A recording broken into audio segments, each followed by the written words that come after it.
ব্যাং এসব কি বলছো?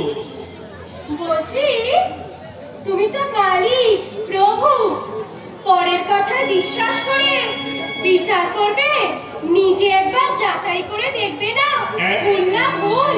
হ্যাঁ, ঠিক বলেছো মা, তুমি ঠিক বলেছো। হ্যাঁ, সমস্যা বলুন, আমি দেখতে চাই সেই মোহনী লোকটা খাতায় কি সব হিজিবিজি লিখে রেখেছে। দেখবেন কি আমি কি আপনাকে মিথ্যে কথা বলছি বাবু? মিথ্যে না বললেও সত্যি গোপন তো করতে পারো। কে রে তুই?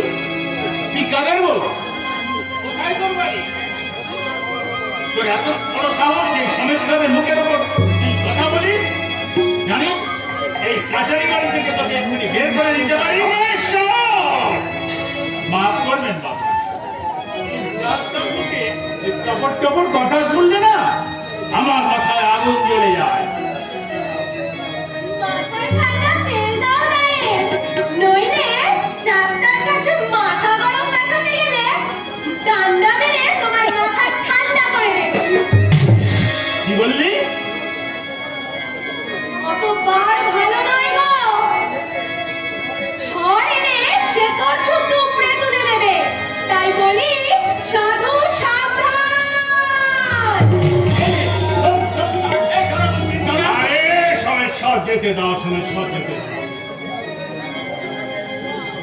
কোথায় নিয়েছিল জানা নেই, শোনা নেই। জমিদার বাড়িতে এরকম কত বৌঝি আসে যায়, সবাইকে কি জেনে রাখা আমার যায়? সমস্যা বাবু,